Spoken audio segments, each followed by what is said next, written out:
You know how passionate I am about sitting down with deep experts, people who can broaden and open my mind and yours, people that can teach me things that I've never thought about and that I can share with you as well. And today's guest will definitely not disappoint. He's a clinical neuroscientist, a professor, a psychotherapist, and he's a 10 times New York Times best-selling author. His name is Dr. Daniel G. Amen, and today we're talking about his new book, Feel Better Fast and Make It Last, Unlocking Your Brain's Healing Potential to Overcome Negativity, Anxiety, Anger, Stress, and Trauma. So if you like the sound of what we're discussing today, make sure you go out onto Amazon, go out to Barnes & Noble, and grab the book. Daniel, thank you so much for being here. Jay, it's just such a pleasure.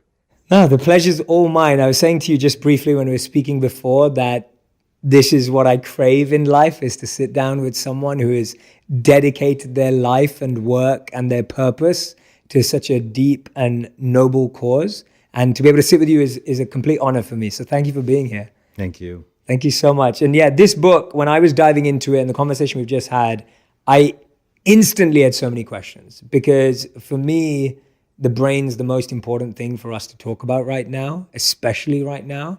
And that's the question I wanted to start with you with is, why did you choose the brain throughout all your work as being such a big area of focus? Well, it runs everything. But when I went to medical school, I wanted to be a pediatrician because I adore children. And when I was a second-year medical student, I had just gotten married, and my wife tried to kill herself, and I was horrified, and I was traumatized. And I took her to see a wonderful psychiatrist, and I came to realize if he helped her, which he did, it wouldn't just help her, that it would help me, it would help our children, it would help our grandchildren. And so nearly 40 years ago, I decided to be a psychiatrist, and I have loved it every single day. But I joined the only medical profession that never looks at the organ it treats. And before I went to medical school, I was in the Army. I was an infantry medic, and I got myself retrained as an X-ray technician and developed a passion for imaging. And our professors used to always say, how do you know unless you look? How do you know unless you look? And now I'm a psychiatrist, and we're not looking. And I'm an agitator. My father, growing up, he called me a maverick, and to him that was not a good thing. But I got it from him. His favorite words growing up, when I was growing up, the first favorite word was bullshit, and the second, his favorite word was no. Everything was bullshit or no. So obviously I got it from him. And I loved being a psychiatrist, but I'm like, well, why don't we look at the brain? And because obviously the brain is our organ. The brain, is involved in how you think, how you feel, how you act, how you get along with other people. It's the organ of intelligence, creativity, and every single decision you make. And with my X-ray background, I'm like, we should look. And so in the late 1980s, I started looking at the brain with a study called quantitative EEG. And it was fascinating that I could see underlying patterns for things like depression and ADHD and autism. But in 1991, I went to a lecture on brain SPECT imaging. SPECT is a nuclear medicine study that looks at blood flow and activity, and it rocked my world. Let me take a little detour. Please. So how do addictions start? Let's take gambling addiction. Addictions start with a big win, right? Either cocaine, you're like, whoa, I've never felt like that before. I want to feel like that again. Or with gambling, you win the whole jackpot and dopamine floods the pleasure centers of your brain. And you're like, oh, whoa, I want that again. Well, I'd been a psychiatrist for nearly 10 years when I ordered my first SPECT scan. My first 10 cases were big wins because I went into this profession to get people well, because I knew the pain of when you're not well, from a suicide attempt from my first wife, and then the level of emotional and personal pain that brought to me. Of course. And so as patients got better, because I had more information. I'm like, I have to do this again. Well, today we have 150,000 scans that we've done on patients from 120 countries. So I'm completely addicted. Because, if you don't look, you don't know. And we need to stop lying about that. But wholesale across the US, really across the world, you'll go to your doctor, you say, I'm depressed, I'm anxious, I can't sleep, I have temper problems, I'm obsessiveness. And within a 20-minute office visit, you leave with prescriptions for anxiety, depression, sleep, and that's insane. When no one has looked at your brain, so you don't know, does it work too hard or not hard enough? Is it toxic from drug abuse or from mold in your home? Or is it traumatic because you played a contact sport and it damaged your frontal lobes? And so I have been on this crusade, really, to change psychiatry, because we should act like our other medical colleagues and look at what we do before we do it. But along the way, I learned big lessons, like first do no harm, that some of our medications are actually not that great for you, that they're natural ways to heal the brain. And oh, by the way, you got to get your heart right. You got to get your gut right. You got to get your kidneys right. You got to get your liver right in order for your brain to be right, because when your brain works right, you work right. Absolutely. No, I couldn't agree with you more. And it was actually fascinating. Just earlier this week, I was speaking to Naveen Jain on the podcast as well. And I don't know if you've come across Naveen, etc. I should definitely connect you both. He feels very closely with the way you do around having a crusade around modern medicine and what's supplied and how it's just prescribed to anyone and everyone without actually knowing anyone's gut, brain, or any other health. So I should definitely connect you. You've just sparked an idea. But I want to ask you, before we dive into, and I know everyone listening and watching, you're probably thinking like I am, oh my God, we cannot wait for this because you can give us so many practical tips. But before we do that, I want to ask you more of a conscious question around what is the difference between the brain and the mind? And what are the mistakes we make when talking about the mind versus understanding the brain? The mind comes from the brain. If your brain is damaged, it damages your mind. And without a brain, you don't have a mind. Now, you can train the brain so that you have a healthier mind, but let me just tell you a story, since I know that's what you love is stories. Absolutely. Storytelling. There was this couple that were in marital therapy, and they went for 3 years, spent about $20,000, and at the end, the therapist flunked them, told them to get divorced. And they were very unhappy that they had failed. And so they got mad at the therapist. And the therapist said, well, I know a doctor in Costa Mesa, California, that takes care of really difficult people. You should go see him. And, as part of our process, we scan people. We do SPECT. And the wife had a pretty healthy brain. The husband had a moth-eaten brain. It was really low in activity. It's a pattern we usually see with alcoholism or drug abuse. But in his history, he said he never used drugs and he didn't drink. Now, the first thing you learn about drug addicts is they lie. So in front of his wife, I'm like, well, is that true? You don't drink and you've never done drugs. And he said, Dr. Amen, that's not my problem. I've never drank and I've never done drugs. And then I looked to his wife and I said, is he telling me the truth? And she said, oh, yes, Dr. Amen, he doesn't drink. As far as I know, he's never done drugs. He's just an asshole. And I started laughing. Can you imagine that? But in my head, I'm like, why does his brain look so bad? And so I thought about, well, what are the different options? Drugs, alcohol? Well, probably not if your wife who doesn't like you says no. An environmental toxin, anoxia, lack of oxygen, an infection, severe anemia or hormone disruptions. And so my next question to him is, where do you work? He said, I work in a furniture factory. I said, what do you do? He said, I finish furniture all day long. He was doing drugs. He was doing the worst drug of abuse, which is inhaling organic solvents. And I'm like, do you wear a mask? He said, no, they tell me I should.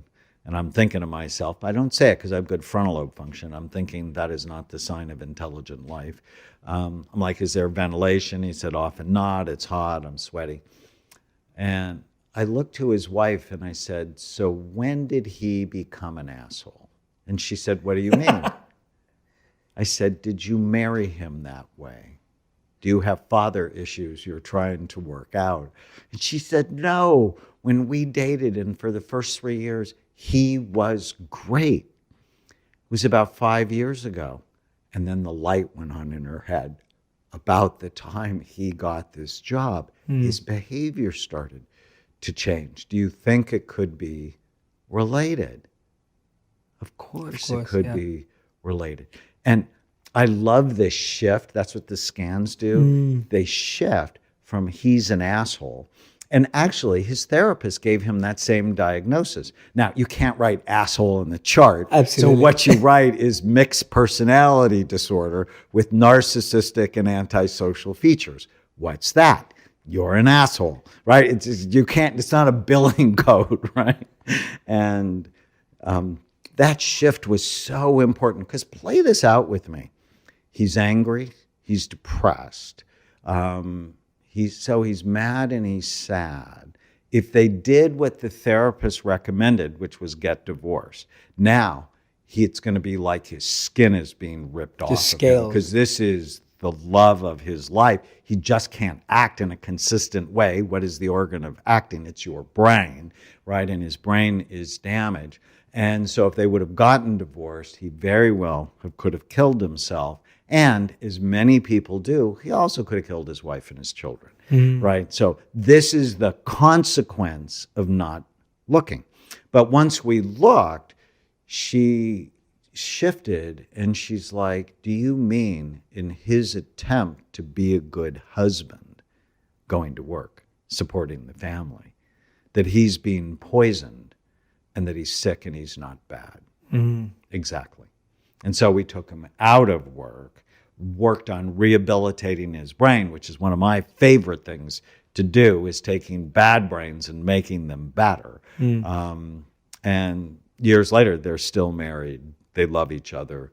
He's much better. And she's not as stressed because when you live with someone whose brain is damaged, you become damaged as well. Absolutely. Wow, that's incredible. So I guess my follow-up question to that is, how many of us are living with someone who has a damaged brain? How many of us, me sitting right here, like how many of us have a brain that is somewhat damaged, and what are the mistakes we make when we're trying to heal that in our everyday life? And the first mistake we make is we don't care about it, that we don't love it. So when I started doing SPECT in 1991, I scanned everybody I knew. I scanned my sisters, I have 5 of them, pray for me. I want you to scan me one day. I want to. Yeah, I'd love that. I scanned my mom, and she had, at 60, a perfect brain. In fact, she was our resident model of a perfect brain. And she must have loved that. It fit the story of her life. Right. Even at 87, she has 48 grandchildren, great-grandchildren. She knows everybody's birthday. She's everybody's best friend. She's just a phenomenal human being. And then I scanned my brain, and I didn't like it because I played football in high school, and I had meningitis when I was a young soldier. And that just really pissed me off, that my 60-year-old mother had a better-looking brain than I did. And so I developed a concept then called brain envy. I wanted a better brain. I wanted a brain that looked like hers. And, as a psychiatrist, or as a trained psychiatrist, you have to, of course, read Freud. And he had this concept of penis envy. And absolutely, in 40 years, I've not seen one case. The only time I've seen a case of it is when I was on Broadway a few weeks ago. And at intermission, I saw the long line at the women's bathroom and no line at the men's. And I go, penis envy, there it is right there. But, it's really the only organ where size matters is your brain. It's the 3 pounds of fat between your ears. So the first thing you have to do if you want a better life is you have to start wanting a better brain. And that is critical because that leads, I know you want, for your listeners and viewers, tips. We call them tiny habits. We work with the Stanford Persuasive Tech Lab on how people change. And they make small incremental changes that can make huge differences over time. So the first tiny habit we'll talk about, and I actually think this is the most important one, it's whatever you do, whatever you say, whatever you eat, whatever you do, it takes 3 seconds. You just ask yourself, is this good for my brain or bad for it? And if you can answer that question with intelligence and love, because you do the right thing not because you should, but because you love yourself. Ultimately, doing the right thing is the ultimate act of love. It just works. Is this good for my brain or bad for it? And if it's bad for it, I don't do it if I care about myself. You've ruined chocolate for me forever now. No, chocolate's great for your brain. It is, yeah. And we actually make sugar-free, dairy-free chocolate. Some and vegan, we make so a that fits. chocolate coconut bar. And they're phenomenal. And what they really are because that's not our primary business, it's a metaphor for there is no suffering in getting well. Plus, I am named after my grandfather, who was a candy maker. I mean, that was his job. Wow. But he died early because he was also fat and had heart disease. Wow. And I'm not fat and I don't have heart disease because I know it's a risk for me. And I don't give in to the behavior making it likely to be so. But you don't have to give up chocolate. In fact, I don't know if you're like me, but I'm very much a creature of habit. And me too. So, I have maybe 30 foods I eat. Yeah. And I only want them to love me back. So I only want to be in love with someone or something that loves me back. Isn't that all of us? So I don't know if you've ever been in a bad relationship. I have. I mean, I yes. got to meet your beautiful wife, and one day I hope you meet mine, and I adore her. But I've been in bad relationships. Me too. And I'm not doing it anymore. I'm not. And I'm damn sure not doing it with food. Yeah. That's too often people say, I love bread, or I love pasta, I love brownies, in fact, I had one woman, we should talk about the Daniel Plan at some point. It's this massive program I did at Saddleback Church. Now thousands of churches around the world do it. And one of the pastor's wives, after she heard me talk, she said, after I heard you, I told my husband I'd rather get Alzheimer's disease than give up sugar. Wow. And I'm like, did you date the bad boys in high school? Because that's like a seriously bad relationship. Yeah, absolutely. Right? That's terrible, yeah. So let's start talking about that kind of rehabilitation process. And in the book, you obviously have your incredible acronym. And I picked out some of the letters that I wanted to focus in on. And one of my big ones is when you talk about the rational mind. Now, I know that we are prone to making irrational decisions and choices all the time.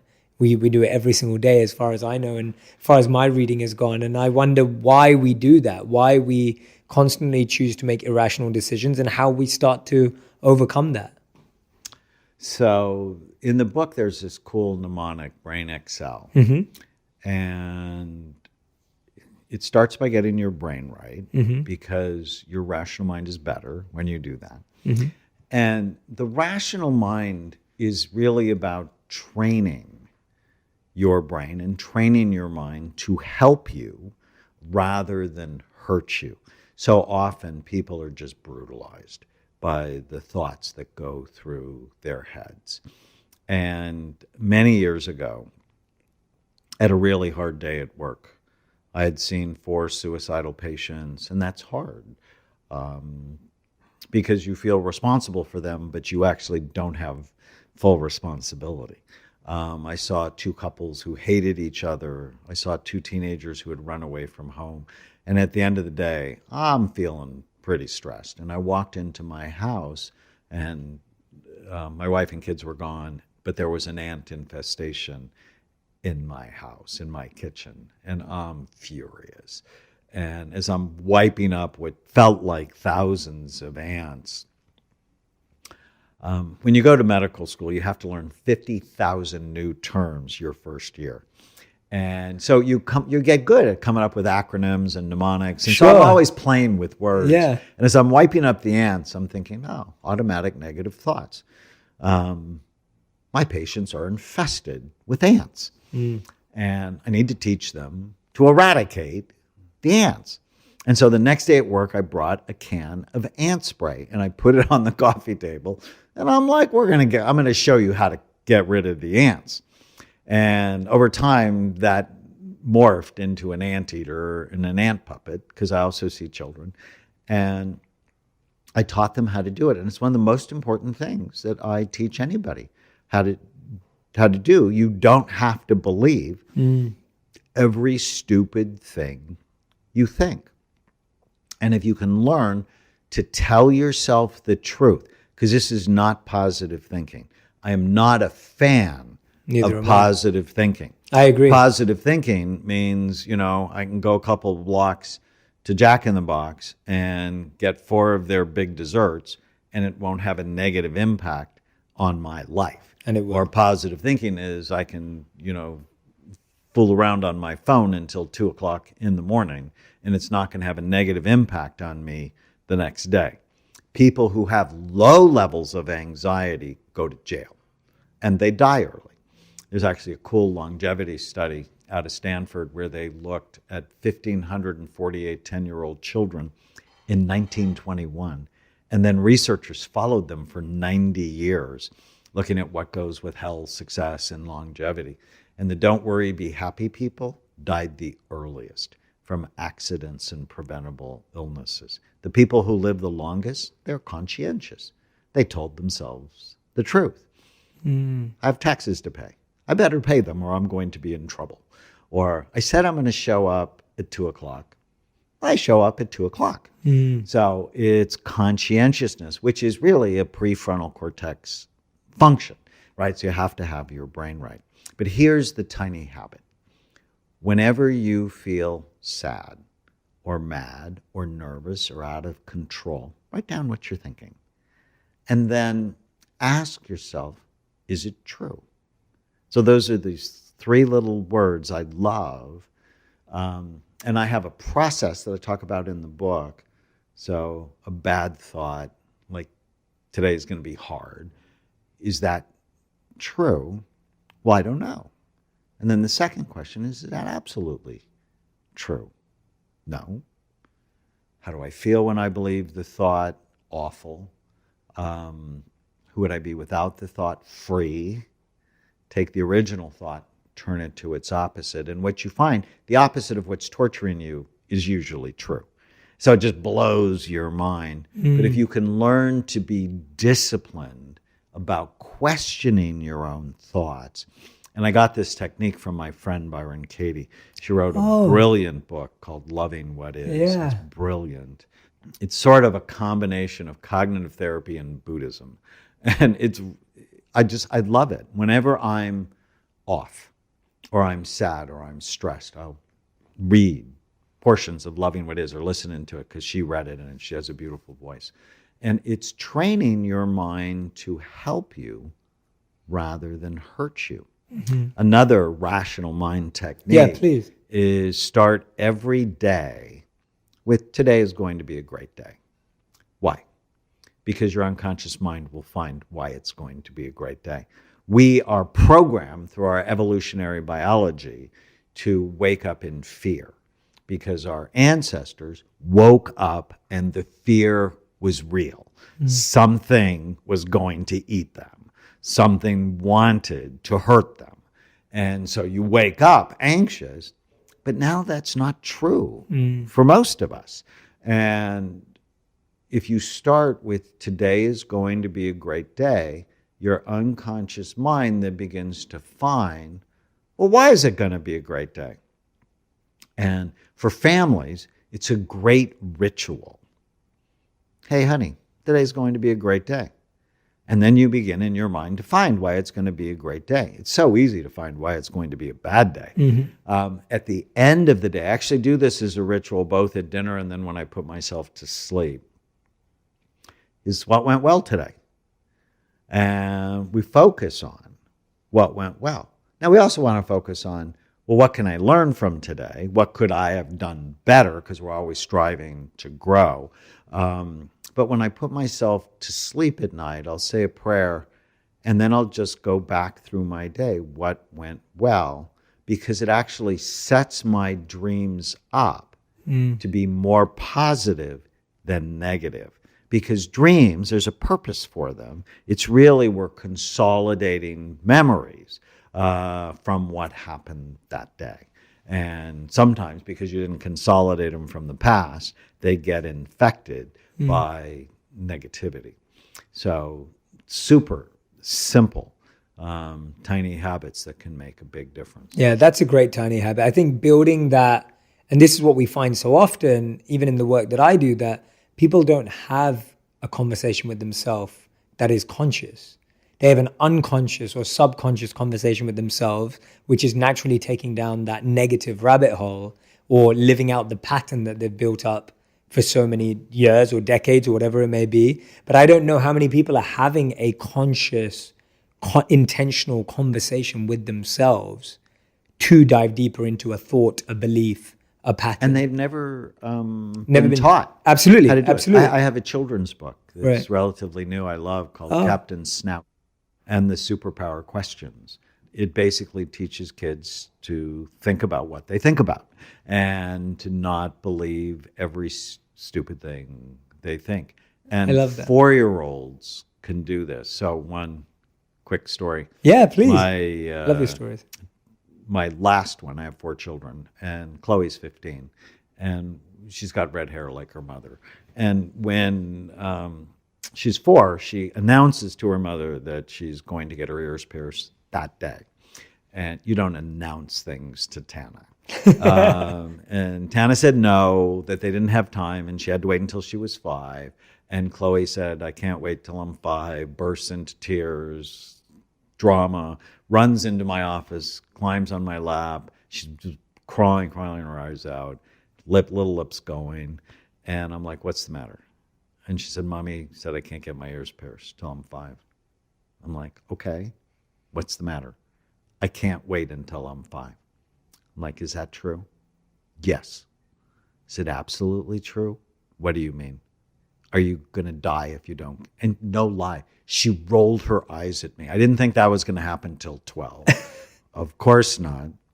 How do you feel when you believe the thought you can't wait? I'm mad and I'm sad and my ears aren't cute. Okay. Who would you be if you didn't have that thought? 4 years old. Free. Wow. So what's the opposite of I can't wait? What do you mean? I said, opposites. We just read a book on opposites, tall and small and fat and skinny. I can wait until I'm 5. And then she got off my lap and went and played with the dog. We could have had drama all day long over the years, or we could just teach ourselves we don't have to believe every stupid thing we think. Wow, I love that. And that's incredible. The children's book, if you have kids, there you go. What was the name of the children's book again? Captain Snout. Captain and the Snout. Superpower Questions. That's brilliant. I love that. That's incredible. And it's teaching kids how to think about what they think about. That's brilliant. That's amazing. That's something we could all use too. We should start there before this. It would be such a useful technique. That's amazing. Well, I get the parents to read it to the children so the parents will get the idea. Absolutely, absolutely. No, I think you're spot on that we've never been taught these things. We can't expect, if anyone's listening and watching right now, we can't expect to know these things. And so we have to look at alternative forms of educating ourselves. It's the only way.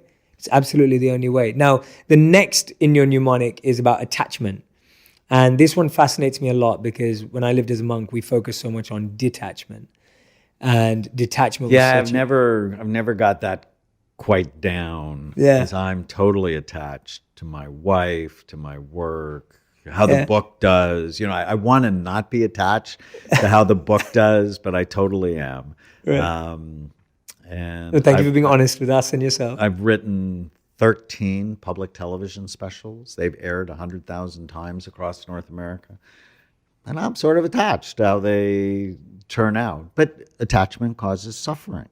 And so the idea, what I've seen as a psychiatrist, is when relationships break, that causes intense emotional pain.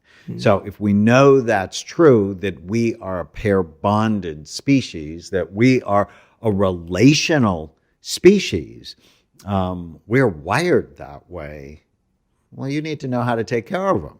And so based on 40 years of helping couples and helping families and helping businesses, it's, well, what are the ingredients? And there's a cool mnemonic for attachments. It's called relating. It's the R is you're responsible for it. So you're 100% responsible for that relationship. What is it you can do today to make it better? E is empathy, seeing things from the other person's point of view, which is a brain function. And autistic kids actually have damage in the mirror neuron system of the brain, which is the part that allows me to see things from your point of view. L is listening, something parents are generally not very good at. And so I teach them this technique called active listening, so powerful. A is assertiveness. T is time, actual physical time. I is inquire into the negative thoughts you have. So it's about inquiry. N is notice what you like more than what you don't. How do they train penguins at SeaWorld? They're not beating them. They're not noticing the negative. They notice what they like. That's how you shape behavior. And G is grace and forgiveness. And there's a technique on forgiveness that's just so powerful. Because, you know, when you hold on to hurts, the person you're poisoning the most is yourself. And how do we do that now? I know a lot of the people that watch and consume my work really love hearing my perspectives on relationships and dating, because online dating has completely changed my generation's approach to love and relationships and modern romance. And on top of all of that, we see this challenge with attachment and avoidance consistently. We have people who are scared of getting attached because they're scared of having their heart broken, so they avoid and play that avoidant role in a relationship. And there are those that go in full throttle and get attached and then get their heart broken. What would be your advice in terms of the best brain approach to building a healthy relationship? Well, it's one, get your brain right. I wrote another book called The Brain in Love. And chapter 6 is how to have a first date from a neuroscience perspective. Oh, I love how this. you can screen the other person. I'm going to have to make a video about if this. You're going to be, if this person's going to be a good partner or not a good Can you walk partner. us through it? Bits of it that you can remember? So it's pay attention, be a good listener, learn their family story, because they'll tell you about the history of drug and alcohol abuse or physical abuse, violence. Look for attachments and then watch their habits and know going into it, new love is a drug. New love works on the nucleus accumbens, or the pleasure centers of your brain, and it works just like cocaine. So you have to be suspicious of new love, because you're not going to see things clearly for probably 3 or 4 months. And so just know that and be ready for it. And when people are telling you about their family history, which I think is such a great example, I couldn't agree more with you. When people are telling you about their family history, how is that corresponding, or what parallels are drawn between that and then their current habits? What are the kind of things that you're sensing? So let's say someone had a childhood where their parents were always arguing or not getting along. How is that seen trends pattern-wise to affect people today?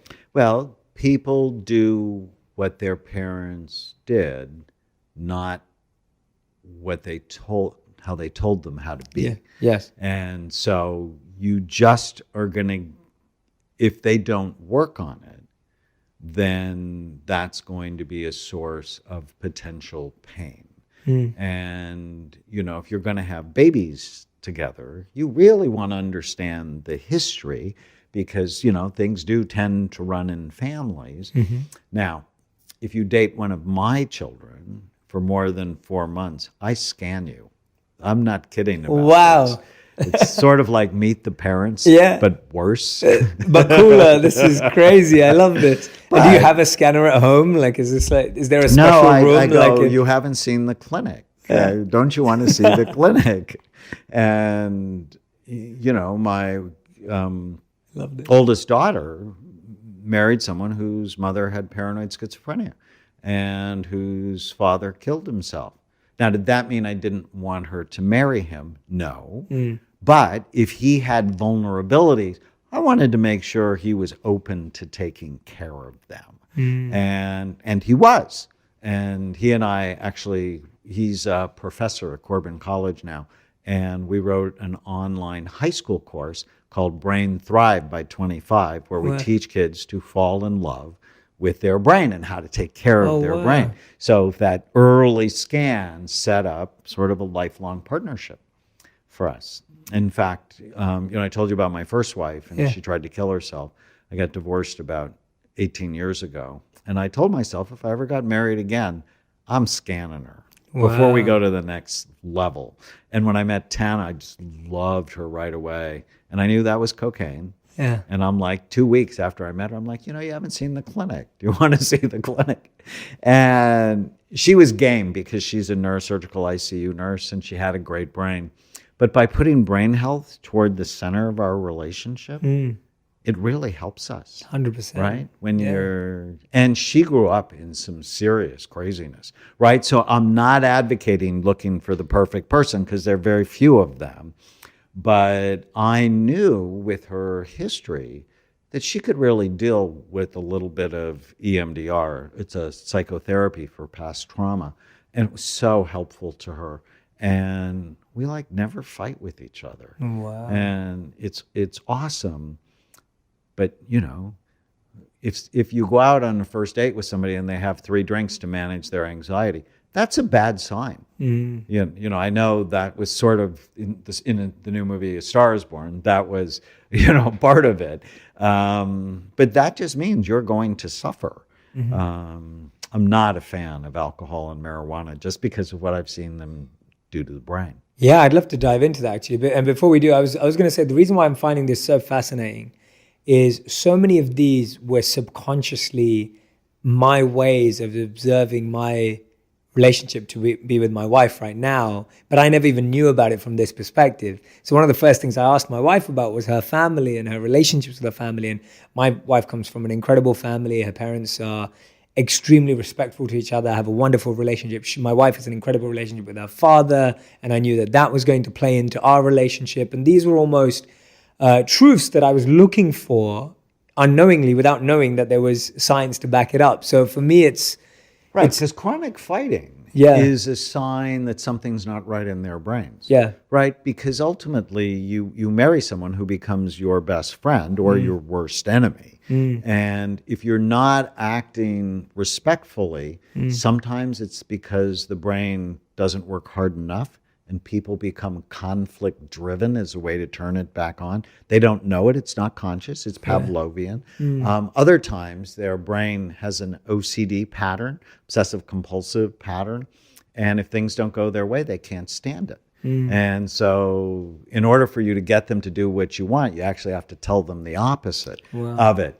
And it's a lot of work. Yeah. But you can balance the brain. And I did a study once called the Couples from Hell study. Okay. We studied 500 couples who failed marital therapy and wanted to be together. And 85% of them, one or both of them, were struggling, right? I mean, if people just buy this really super simple idea, your brain is involved in everything you do, how you think, how you feel, how you act, how you interact, then why wouldn't a marital therapist, the first thing he or she should do is scan their brain and go, is it healthy? Does it work too hard? How can I balance that? But no marital therapy program teaches anything about the brain. They're all teaching these outdated methods of better communication and problem solving. But if you don't have a computer that'll run the software program, it's not going to work. Wow. So we're actually not dealing with the root of the issue at all. We're not dealing with it at all. And the issue is always in those four circles, right? There's a biology, a psychology. And so the Brain Excel format, B is biology, the rational mind is psychology, attachments is the social circle, and I, or inspiration, is the spiritual circle. It's why are you here? Why do you care? And we are wearing out our pleasure centers in the brain by constantly getting these little dopamine hits from our cell phones, from social media, from people screaming at each other on television. And we're wearing out our pleasure centers, which is why depression is so high in our country now. Let's dive into that a bit more. I've boxed the marijuana and alcohol conversation, which I really want to get onto. I've shelved it for now. We'll bring it back out in a bit. But this is so important, because I think too many people are talking about this and they may not have the actual expertise and the insight that you do. What do you mean by our pleasure centers being worn out? What does that actually mean? And how is that leading to depression? How is that leading to the challenges we see in society? So you have these two areas deep in your brain. They're part of a big group of cells called the basal ganglia, and within them are called the nucleus accumbens. And when you push on them, and you push on them with the neurotransmitter dopamine, you feel good, sort of like the jackpot that I said when I first started doing scans. It's like, I love this. I love it when people get well. I have meaning. I have purpose. My education is working to benefit these people. Well, cocaine does that too. Oh, I love that. Pornography can do it. A scary movie can do it. Jumping out of an airplane can do it. And the more you do it, the more it begins to wear out your pleasure centers. So it takes more and more in order to get the same response. And so in Feel Better Fast and Make It Last, I talk about the dopamine dump versus the dopamine drip, right? So you want to drip dopamine onto your nucleus accumbens so that way it keeps them stimulated and happy, as opposed to the dump, the scary movie, pornography, cocaine. Because if you hit them too often, and interestingly, people who are obese, their nucleus accumbens doesn't react like other people. It's sluggish. It's slow to react than if you're at a healthy weight, because those really high calorie, high sugar, high fat foods, when it hits it over and over with dopamine, it just begins to wear them out. Wow. So you need more and more Got it. to feel anything at all. And, having treated many drug addicts through the years, is the drug addicts tell you initially the drugs made them feel awesome. And then they use the drugs to prevent the depression. So just so they would attempt to feel normal. But then, the addiction cycle kicked in and they were hooked. So you want to always protect your pleasure centers. And with social media, I did a show with Dr. Oz on Tinder. And, swipe left, swipe right. And for the person who was getting lots of positive responses, his brain actually looked happier. But many of the other ones, their brain started to look depressed when they weren't getting the response they had hoped for. Yeah, I love that you brought that up. I saw that. I highly recommend it. You can go and check it out with Dr. Oz and Dr. Amen. I highly recommend it. It was brilliant. and it's so fun to see it, because what's the difference then between the dopamine dump, the dopamine drip, and then purpose?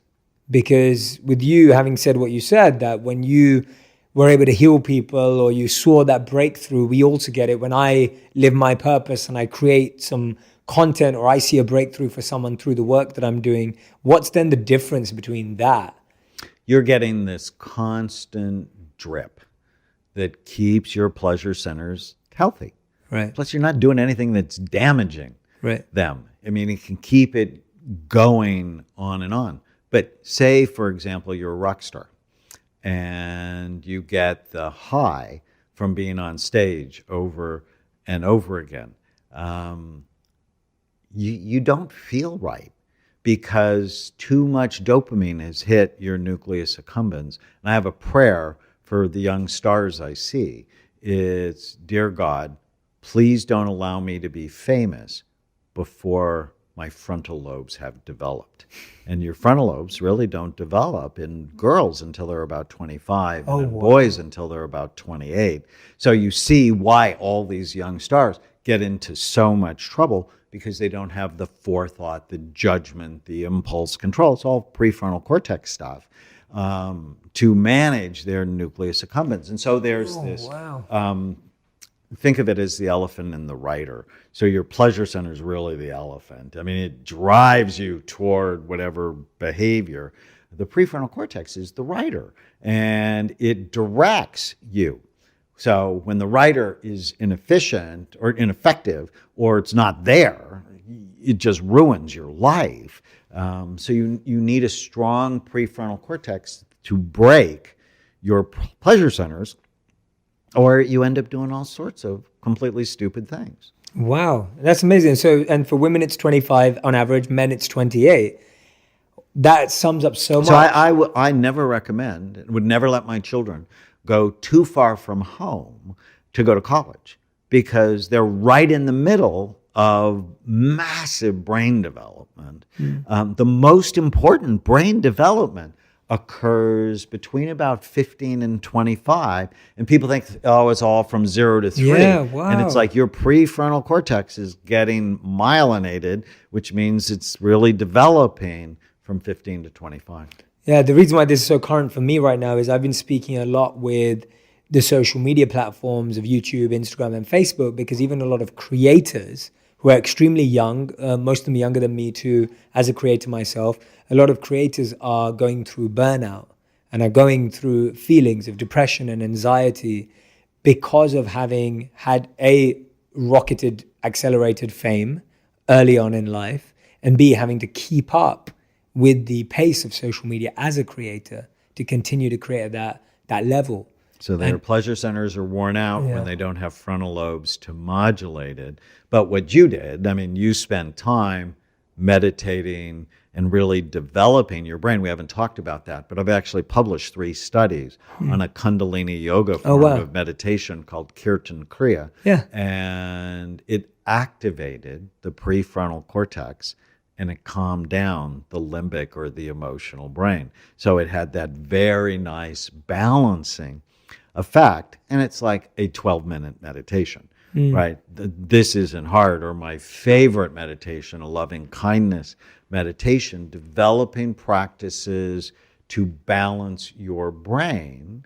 It should just be part of school. But unfortunately, school really hasn't been redesigned in 110 years. And I often think of Paul Simon's song, Kodachrome, which starts off with, when I think back on all the crap I learned in high school, it's a wonder I can think at all. And that's why we developed our high school course, because, come on, it's like, teach them practical things like how to manage the organ that's going to run everything in their life. Absolutely. And then, okay, now you've got me thinking of a million things. The next thing was around that. So the research that you've done on meditation and the brain, what are the specifics? So you say Kirtan Kriya there of Kundalini Yoga. What were a bit more detail around the direct impacts of that meditation on the brain? What was actually happening? So we did 3 studies on it. And the first study, what we found, activation of the prefrontal cortex. And we're not the only one. They've done a lot of studies at the University of Wisconsin. And calming of the emotional brain. It also dropped activity in the parietal lobes. That's a talk back part of your brain. That's sort of where you sense space and time. So during that time, the 12 minutes seems like it actually went by in about 3. So things become timeless.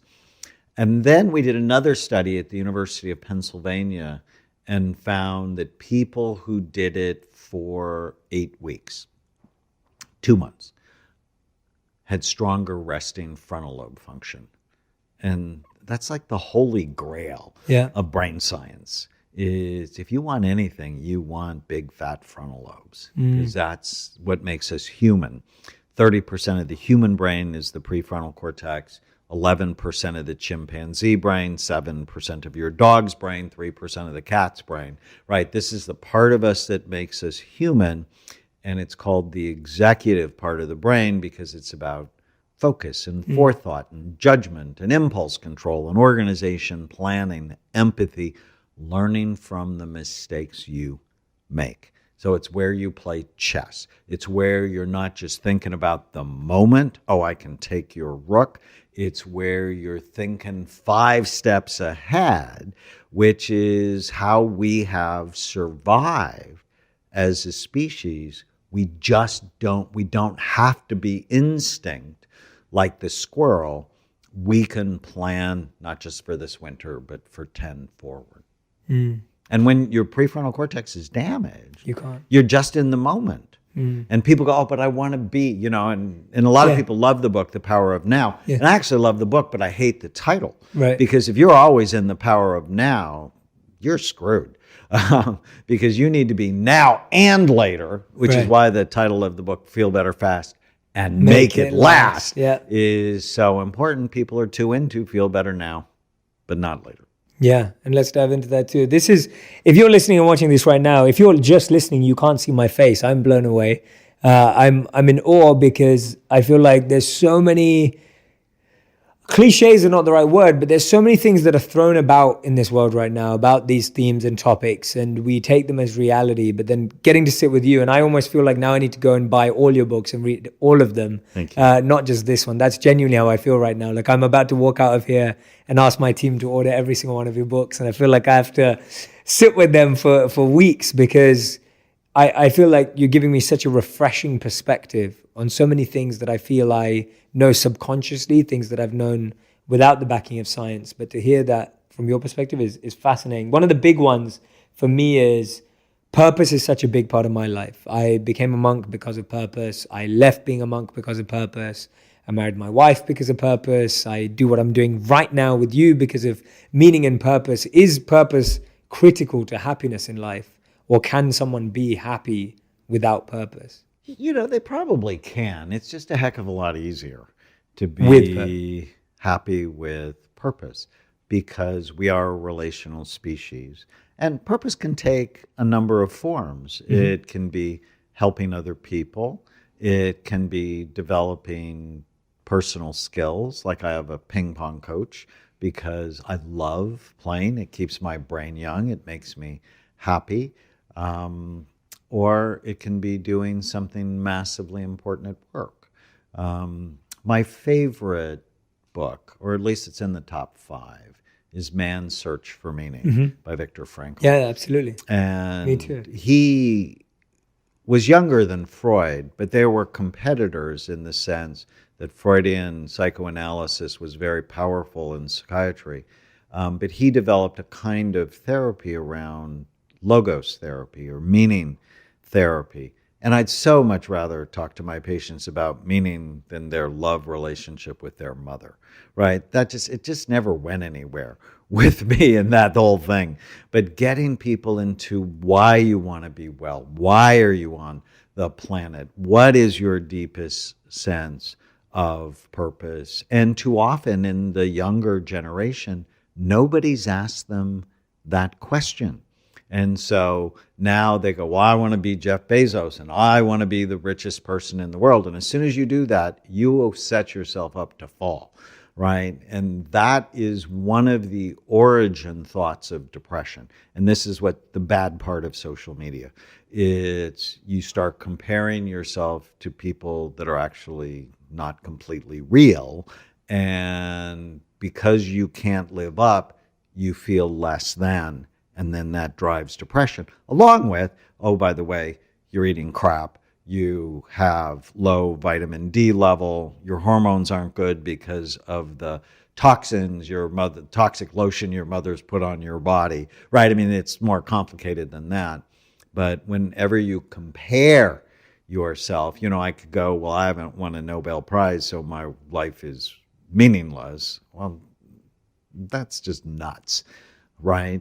The person who won the Nobel Prize in psychiatry did it for prefrontal lobotomies, right? Putting an ice pick up above your eyes and wiping out your frontal lobe. So it's not, I'm not pining for the Nobel Prize, right? The thing that gives me joy and meaning and purpose is not being better than other people. It's being the best I can be and having the most meaningful existence. I learned that. So when I was in college, I was generally the top student in my class. But I helped everybody else. I was never about, I need to be better than you. I wanted us both to be our best. And oh, by the way, if I helped you study, it's reinforcing the information for me. So Hans Selye was a very famous stress researcher, and it's a term he called egoistic altruism. It's mean when I help you, I'm also helping me. Yeah, absolutely. And is there such a thing in the brain as completely selfless altruism? Like, does the opposite of that exist? And what does that feel and look like? I don't know. There's a phrase I say often is we're all out for ourselves. Mm-hmm. It's just the more sophisticated you are, the harder it is to tell. I recently adopted, my two nieces got taken by Child Protective Services in Oregon into foster care, which sent me, I know you talked about vulnerability, it sent me into a panic. And I'm like, no, I'm not okay with this. But my wife grew up in a home where there was a lot of addiction. So I'm rescuing the kids, and she's like, no, I don't want to be part of that world. And so it was one of our very few fights. And so what we agreed to do was wrap services around their mother, my wife's half-sister. And then within 5 months, the kids were out of foster care, and now we care for them. And people go, oh, well, that's so kind of you. And it is kind. But it's awesome for me, right? When I see their report cards and they're getting straight A's, when I see them fall in love with their brains, that turns on the dopamine dripping to my nucleus accumbens. And, I see them do a ward. Yes, okay. So that's a dopamine dump, but you don't want too many of them, right? And it's meaningful, it's purposeful, but it's a huge blessing. Absolutely. Yeah. So, that one's I'm always fascinated by is what is selflessness and what is the definition of selflessness? Because I actually don't think it's bad, and I think you agree from what you just said. I don't think it's bad to want to do good for others and feel good about it.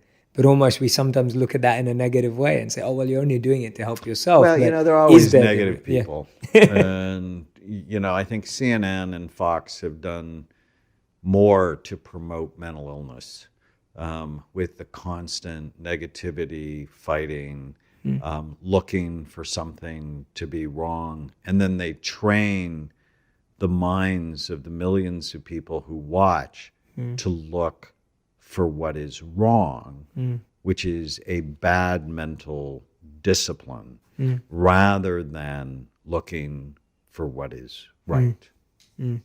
Absolutely.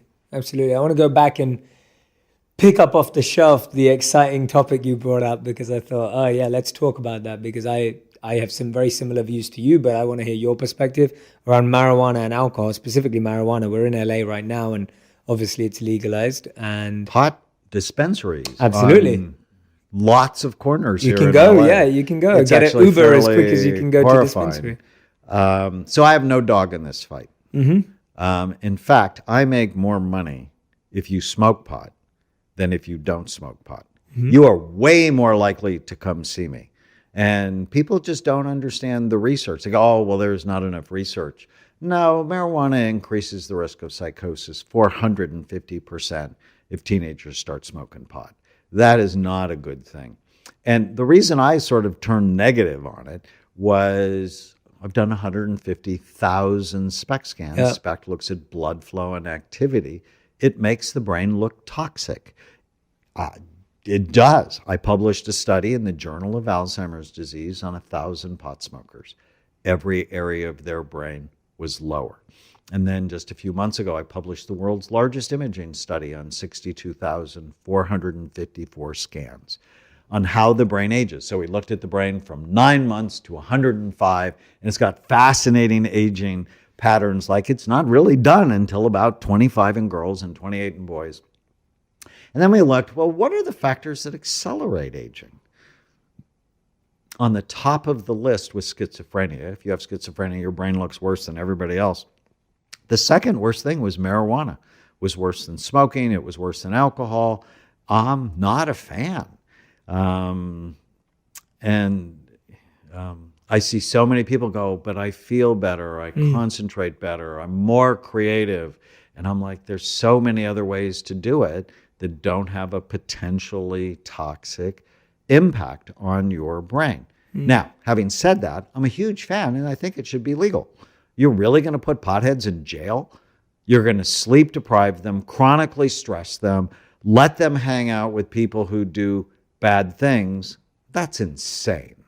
But let's not, they're really separate issues. Yeah. Right? Let's not glamorize the use Let's not glamorize. And everybody thinks, and CBD now is like, they're giving it to their dog, for goodness sake. And I worry, cocaine used to be in Coca-Cola. Yeah. And opiates used to be the antidepressant. And when Xanax came out onto the market, it was called Mommy's Little Helper. And all of those things have caused disasters in our country, and we're setting ourselves up again. It's sort of like 20 years ago, alcohol was a health food. Yeah. Right? I got to have my 2 glasses of wine a day because it's good for my heart. But we clearly know now it's related to 7 different kinds of cancer. Even if you're only a mild to moderate drinking, any drinking shows an increased risk for cancer. So I don't smoke pot and I don't drink. Now, my wife drinks like 2 or 3 glasses of wine a month, where when I first met her, she drank considerably more than that. Never a problem. But I don't want it to have a negative impact on her health.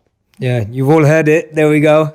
Don't have to just hear my perspective. We're going to get haters. No, but I'm so glad we went. No, but I'm glad we went. I mean, who better to speak to than someone who's looking at the direct effect? And it comes back to that same point that you brought up earlier around, if I go take that one back off the shelf, of now versus now and later. And it comes back to that because I experimented with drugs throughout my teens. Absolutely everything under the sun. Never got addicted, never did something consistently enough, but always wanted to take 1 or 2 tries of everything. And then gave it all up at 18 and I haven't drank alcohol or smoked anything or taken anything and since. Do you feel like you're missing something? Not at all. Not at all. Not at all. I feel amazing. And I get to be creative and my whole life is creative and I get to travel the world. And people go, well, if I go to a party, I'm anxious. Yeah. Well, learn how to deal with the anxiety rather than have to medicate the anxiety, because that's now, but not later. Right. Yeah. And, and when you're around and you go to a party where there are a lot of people drinking, for me, I generally just leave because they're sort of stupid. And they're like saying things that it's like, did you really say that? That's so rude. Why would you say that? Because it drops frontal lobe function and it drops cerebellar function. And your cerebellum is the major processing organ in your brain. And you don't want to be slow. Absolutely. Absolutely. And this is what we're saying. Like, I'm not judging anyone who does either of these things, and I'm not criticizing anyone. It's just making yourself aware. It's just becoming more aware. And that's why I asked the question, not to judge anyone, not to criticize anyone, not because I think I'm better than anyone for not having done it, just to be aware. And when I was young, the thing that made me become aware was my friend and I went to see his aunt, who happened to be a heroin addict, and she had a fit in front of us. And that was the day I was like, okay, I cannot do this any longer, because actually seeing someone who is addicted to heroin have a fit in front of me was far more telling to me than any study or any research or whatever it was. Just seeing that and experiencing that, I was just like, okay, I need to stop messing around in this space. So I was at the White House last year about this time, and all of my liberal friends go, you'd really go to the White House? And I'm like, it's the executive branch of government.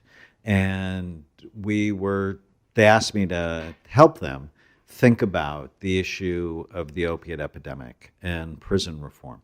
And so I was really honored. Of course. And my input was we need to develop a national brain health program to teach people to fall in love with their brains. And that's why you don't drink, or that's why you don't do drugs, because you love your brain and you want it to be healthy.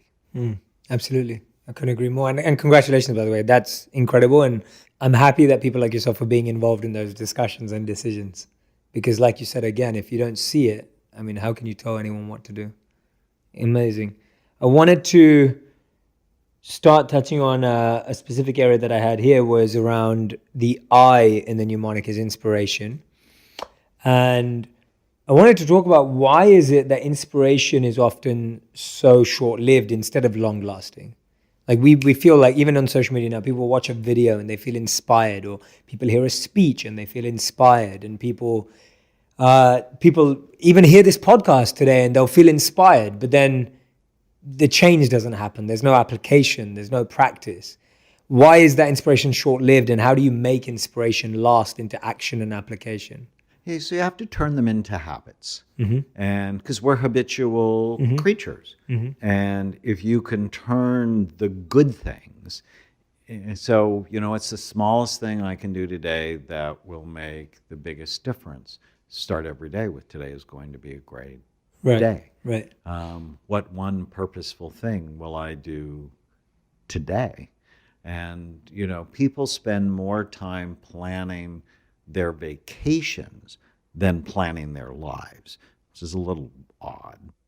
And so I love everyone to do the one-page miracle that's in the book. It's, so what do I want in my relationship? So for example, with my wife, I want a kind, caring, loving, supportive, passionate relationship. I always want that. I don't always feel like that. Yeah. Right? But if I get my eyes on that, when I get that rude thought that comes into my head, I just filter it with, will this get you what you want? And no, it won't get me what I want. So I inhibit it. Now, how can I inhibit thoughts? Well, if I'm drinking, I'm less likely to inhibit it.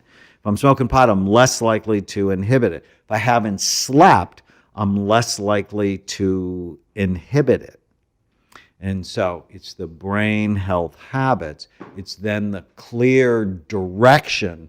I want this. And so, well, then how do I get that? And that's where I begin to break free of the bad habits. Plus, I published 2 studies that showed as your weight goes up, the physical size and function of your brain goes down.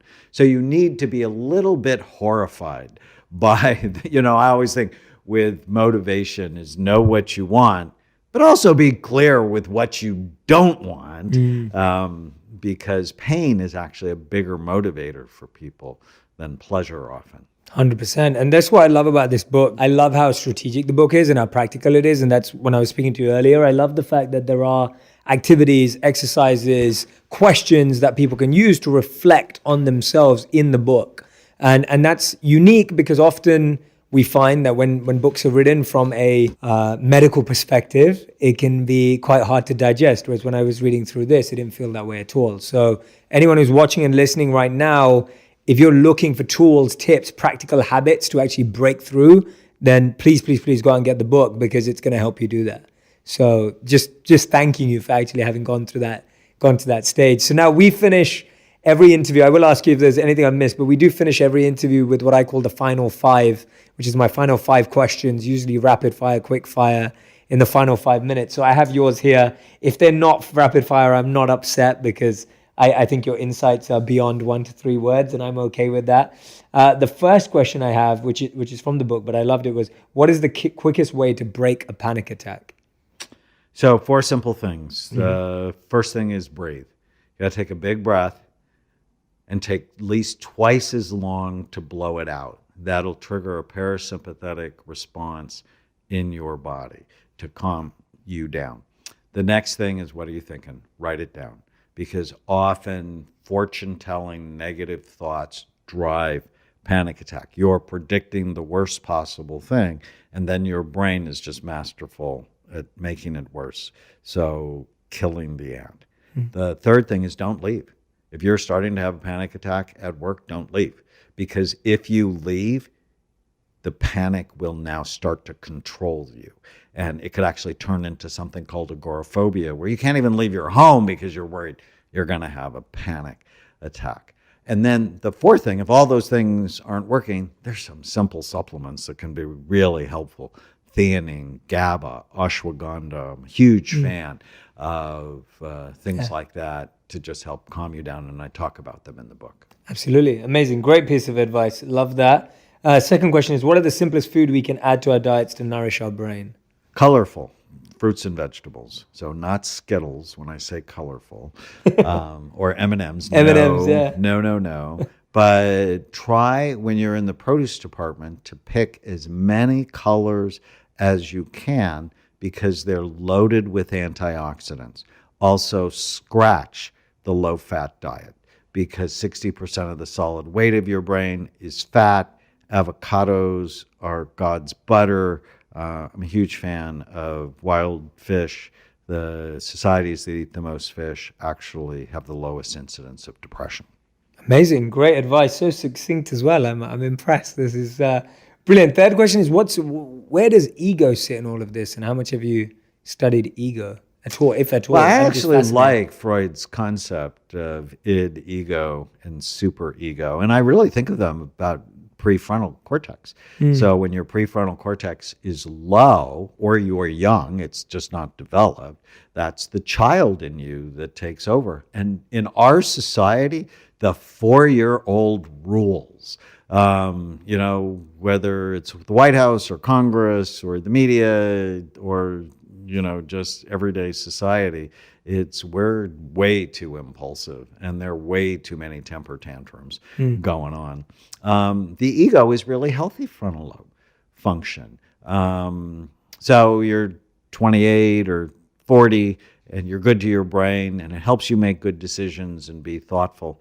The superego, Freud's concept, is really when your frontal lobes work too hard, and you're rigid, you're inflexible, and you're harsh to yourself and to others. So balance your brain, balance the ego in a good way. Brilliant. Question number 4, you brought it up slightly earlier. What's your best advice for anyone who has party anxiety or social anxiety in those kind of circles? So it's so common. It's actually one of the most common anxieties on the planet, and it's why people drink. It's why people do drugs, because they feel uncomfortable around other people. And I think you'll like this, learning how to manage your anxiety through things like hypnosis, guided imagery, meditation. It just should be part of everything we do, along with learning how to not believe every stupid thought you have. In the book, I have one of my favorite rules. It's called the 18-40-60 rule, which says when you're 18, you worry about what everybody's thinking of you. And when you're 40, you don't give a damn what anybody thinks about you. And when you're 60, you realize nobody has been thinking about you at all. People spend their days worrying and thinking about themselves, not you. So it's really hard for my paranoid schizophrenics to get this concept, because they think the whole world revolves around them. It just doesn't. And if you can get it, that a negative look from someone else may mean nothing more than they are constipated. You don't know. And other people are anxious too. And so often, if you're at a party and you're feeling anxious, go, I feel anxious sometimes, and the other person's likely to go, oh, I'm that way too. And then all of a sudden, everybody's anxiety goes down. When you believe you have to present yourself as that perfect person, nobody can relate to you, because nobody's perfect. Yeah. So true. That's a great piece of advice. As soon as you open up and say, hey, I'm struggling with this, someone else has the permission to say that too. Absolutely. I love that. And fifth and final question was actually all around what we spoke about before, which was about what I'm fascinated by you, and when we spoke earlier as well, is your ability to bring together science and spirituality, your ability to understand both dimensions and both approaches to understanding our human selves and condition. And you spoke about earlier, we were talking about death. And I'd love for you to reiterate that story that we were speaking about earlier and just elaborate more on what you have found in terms of all your studies, etc., through spirituality coming out. We are all spiritual beings. And as a psychiatrist, if I don't understand your deepest sense of meaning and purpose, why you believe you're on the planet, and what happens to your soul after you die, then I don't really understand all of you, which is my goal.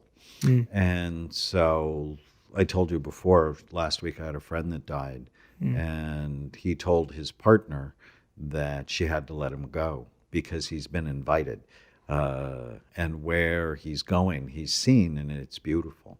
And it was 1977. I read a book called Life After Life by Ray Moody, and it was about people who had near-death experiences. And it gave me a really deep sense of peace that I don't believe I'm here by random chance. Now, I know a lot of my science friends, they're 100% on evolution and we're all here by random chance. They just forget the second law of physics. The second law of physics is entropy. Things go from order to disorder in the universe. They don't go from disorder to order. And I'm sorry, I have a brand new granddaughter, and I don't think Haven's here by random chance. I think it actually takes more faith to believe we're here without any creative design or intelligent design than to believe that our interaction today happened out of randomness. I love that perspective. It definitely, in my sense, is to think things are undesigned is actually generally pushing our faith much further. I couldn't agree more. That's really well said, really beautifully said. Daniel, it's been absolutely incredible. I've learned so much today. I genuinely mean this, and I'm not lying. As soon as I walk out of this room, I'm going to ask my team to order every single one of your books. I feel like I'm going to dive deep into all of them, and I feel like I want to continue the conversation offline and back on the podcast anytime you like, because I can only think that anyone who's watched and listened to this today has been benefited in some way. And I know that when they go and buy the book, they'll be benefited in an even bigger way. So I highly, highly recommend it. Is there anything that I haven't touched on that you really feel like I should have asked you, could have asked you, would have asked you, and you'd like to touch on? Two things. Yeah, let's do it. I finished the book with a chapter on love, that you don't do the right thing because you should. Mm-hmm. You do the right thing because you love yourself.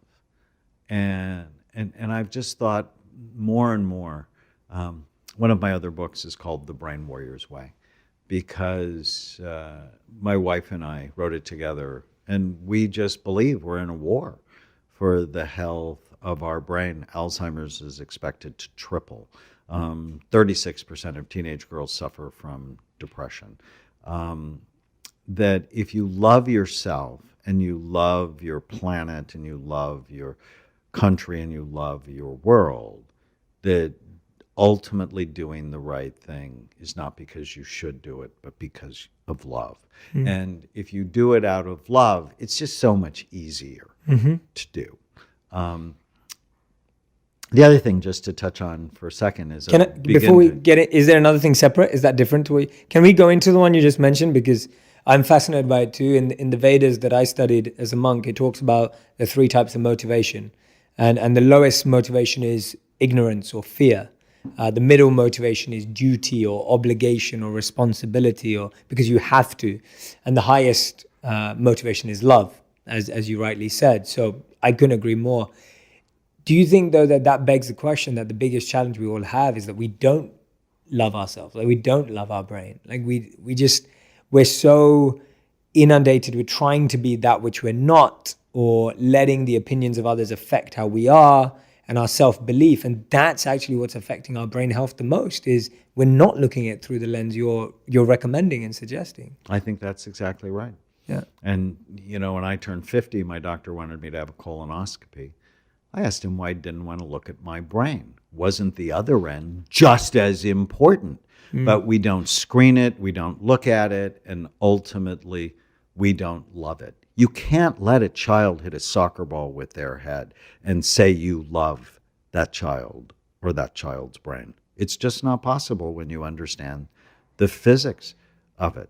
And I've hit a lot of soccer balls it with my horrifies head. me.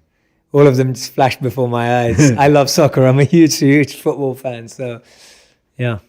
Okay. So I tell, Yeah. because I have done 225 NFL players, I mean, Hall of Fame players like Terry Bradshaw. And if you're going to do it, because we're always going to have dangerous jobs. That's a dangerous job. If you're going to do it, you should be putting your brain in a healing environment all the way along, not just when you retire. See, that's like, doesn't make any sense. Sure. Because if you're going to play, and one of my players signed a $42 million contract, so he's going to play, you have to be rehabilitating it all along because you'll actually be a better player. Yes, absolutely. And the second thing you were going to go off on, then I stopped you. The second one is we had just began to talk about a book I'm just starting to write called The End of Mental Illness. Yes, let's get into it. I'm so tired of the stigma attached to mental health problems. And these, in fact, aren't mental health problems. They're brain health problems. Get your brain right and your mind will follow. And I just think we have to completely break the paradigm and create a new So you're specialty. saying stress, depression, anxiety, all of these are brain health. They're not health mental problems. And when you get your brain right, then you realize I have to learn how to manage stress because stress actually shrinks the major memory center in my brain, which is going to make me more stressed if I can't remember what I'm supposed to do. That depression clearly is a brain health problem. And there's not one form of depression. And that's the problem. You go to your doctor, and 85% of psychiatric drugs are prescribed by non-psychiatric physicians or nurse practitioners or your physician assistant.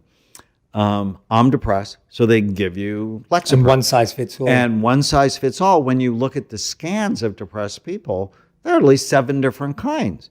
And one, yes, can help this pattern, but will actually make that pattern worse. And so all of these medications have black box warnings because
they hurt people.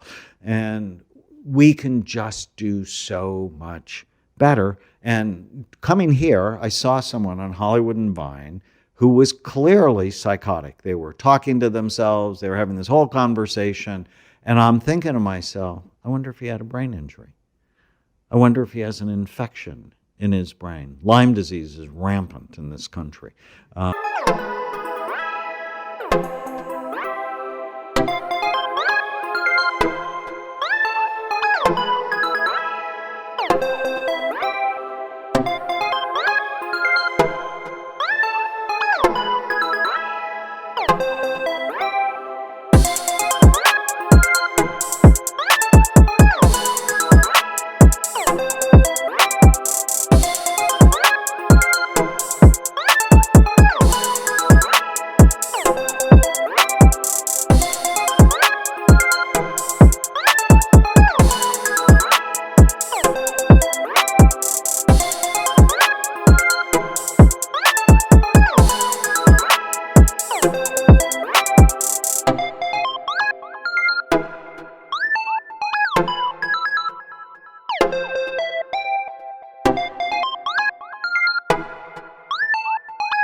for causing psychosis. I wonder if his body's inflamed. And so easy to call him crazy. Easy to give him an antipsychotic that he won't take because it'll make him feel bad. The harder question, but the better question, is why is he that way? And if I balance his brain, will it help balance?